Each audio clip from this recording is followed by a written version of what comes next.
Hello everybody, welcome back to my channel Ad Infinitum by Ilsa Khan. I was unable to make videos these days because of my hectic schedule, but from today onwards I'll try my level best to upload videos on a daily go. So in this video we'll be dealing with free consent under the Indian Contract Act.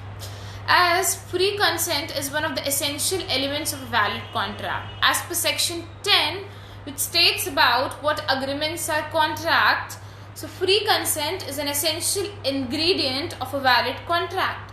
So first, what is consent?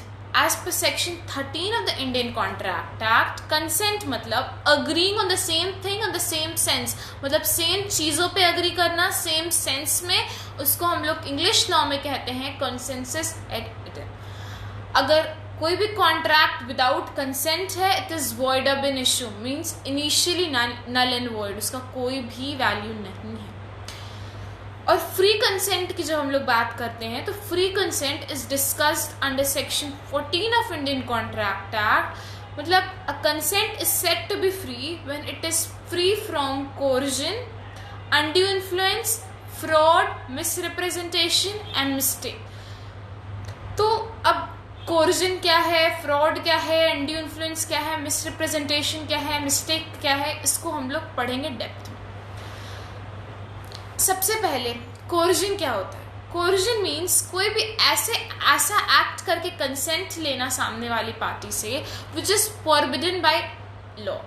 मतलब कोई भी ऐसा act जो Indian penal code में as an offence declare किया, वैसा act करना. बंदूक की नोक पे किसी से जबरदस्ती आप उनका कंसेंट ले रहे हो, या उनको आप थ्रेट्स दे रहे हो कि आप उनके साथ ये कर दोगे अगर वो कंसेंट नहीं देंगे, या आप इलीगली उनकी प्रॉपर्टी को डिटेन कर रहे हो, या आप उनको थ्रेट कर रहे हो कि अगर वो नहीं करेंगे, आपका कंसेंट नहीं देंगे तो आप उनकी प्रॉपर्टी को इलीगली डिटेन कर दोगे. तो ये सब क्या है? Coercion. Coercion is discussed under section 15 of Indian contract act. इसमें एक इम्पॉर्टेंट केस है रंगानायकम्मा वर्सेस अलवर सेट्टी. इस केस में क्या हुआ था? एक मद्रासी जेंटलमैन डाइड. तो the widow of the deceased was forced to adopt a son. मतलब the relatives of the widow forced her to adopt a son.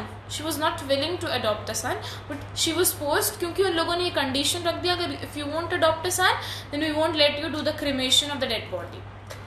तो उसने अडॉप्ट किया, फिर बाद में उसने बोला ये लीगल नहीं था. कोर्ट ने बोला ये कोर्जन है. क्यों कोर्जन है? Because according to section 297 of IPC obstructing a dead body from cremation is an offence. मतलब किसी डेड बॉडी को अगर आप अंतिम संस्कार नहीं करने दे रहे हो, अंतिम संस्कार से रोक रहे हो, तो ये एक ऑफेंस है अकॉर्डिंग टू आईपीसी. अगर कोई आपको धमकी दे रहा है कि वो आपके अगेंस्ट सूट फाइल कर देगा, तो will it be coercion? No, it won't be coercion. But अगर कोई फेक एलिगेशन लगा रहा है आपके ऊपर, तो ये फेक एलिगेशन भी एक ऑफेंस है. फिर effect of threat to do suicide. अगर आपको कोई धमकी दे रहा है कि वो सुसाइड कर देगा अगर आप कंसेंट नहीं दोगे, तो ये भी कोर्जन नहीं है. Effect of threat to do strike, तो ये भी कोर्जन नहीं है, क्योंकि स्ट्राइक कहीं पर भी ऑफेंस नहीं है अंडर इंडियन पीनल कोड, बल्कि इंडस्ट्रियल ये आपका जो एक्ट है इंडस्ट्रियल डिस्प्यूट एक्ट, इसमें स्ट्राइक जो है वो राइट है एम्प्लॉयज़ की. अगर एम्प्लॉयर एम्प्लॉय में डिस्प्यूट होता है तो एम्प्लॉयज़ जो है वो स्ट्राइक करके अपने राइट्स की मांग करते हैं. तो ये भी कोर्जन नहीं है. अगर कोर्जन होता है तो इसका इफेक्ट क्या होता है? कोर्जन अगर हुआ तो जो इफेक्ट होगा कॉन्ट्रैक्ट का, it would be voidable at the option of the party whose consent has been obtained through coercion. मतलब जिस पार्टी ने कंसेंट दिया है कोर्जन के थ्रू, उनके ऑप्शन पे है, वो वॉइडेबल है. वो चाहे तो उसको वैलिड भी ट्रीट कर सकते हैं और वॉइड भी ट्रीट कर सकते हैं. अब बात होती है अनड्यू इन्फ्लुएंस की. अनड्यू इन्फ्लुएंस जो है वो सेक्शन 16 में है under the Indian contract act. इसमें क्या होता है? Dominating the will of other by taking unfair advantage when there subsists a relationship between two parties, जहाँ पे one is in a position to dominate the other person और उससे वो unfair advantage उठा सकता है. इसको हम लोग कहते हैं अनड्यू इन्फ्लुएंस. कोई भी ऐसा रिलेशन, सपोज कि एक डॉक्टर है वो एक सिक पेशेंट को ट्रीट कर रहा है जो सीरियस एलिमेंट से सफ़र कर रहा है, और उसको वो बोल रहा है if you won't pay me this much amount of money, मतलब बहुत unreasonable amount of money the doctor is charging, तो ये क्या हो गया, undue influence, because the doctor is in a position to dominate his patient. या एक teacher is promising a student कि I'll give you good grades if you'll sell your watch at a very low price. तो ये भी the teacher is in a position to dominate his student. तो ये क्या हो गया, undue influence. फिड्यूशरी रिलेशनशिप होती है, जो रिलेशनशिप ट्रस्ट की होती है. अगर किसी भक्त और गुरु का रिलेशन या कोई मास्टर और सर्वेंट का रिलेशन, कोई ऐसा रिलेशन है जहाँ पे आप डोमिनेट कर सकते हो. यहाँ पे क्या प्रिजम्पशन होता है, अगर there subsists a relationship where one is in a position to dominate the other person, और वो इंसान कोई अनफेयर एडवांटेज उठा रहा है, अनरीजनेबल ट्रांजैक्शन हुआ, तो यहाँ पे ये प्रिजम्पशन होता है कि यहाँ पे अनड्यू इन्फ्लुएंस हुआ है.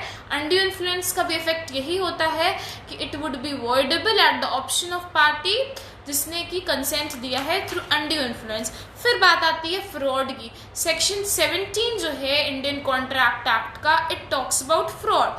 फ्रॉड क्या हो गया, फेक रिप्रेजेंटेशन. फेक रिप्रेजेंटेशन, उससे you are deceiving the other party, और इस डिसीव करने के चक्कर में the other party suffering loss. Any act committed by a party इधर बाय हिमसेल्फ और through his agent in order to deceive the other person, इसको हम लोग फ्रॉड कहते हैं. इसमें क्या होना चाहिए, एक रिप्रेजेंटेशन होना चाहिए, रिप्रेजेंटेशन फेक होना चाहिए in order to deceive the other person, और उस डिसीव करने की वजह से the other person has suffered loss. इसको हम लोग फ्रॉड कहते हैं. लाइक सपोज ए ने बी से हॉर्स खरीदा. ए ने बी को पहले ही बोल दिया था मुझे हॉर्स चाहिए which is fit for farming purpose, लेकिन बाद में वो फार्मिंग पर्पस के लिए फिट नहीं हुई, तो ये क्या होगा, ये भी फ्रॉड होगा. इफ सपोज ए ने बी से रिंग खरीदा और उसको क्रेडिट कार्ड से पेमेंट किया with an intention of not paying the money, मतलब इंटेंशन आपका फ्रॉडलेंट है, आपका इंटेंशन है उसको डिसीव करने का, तो ये भी फ्रॉड है.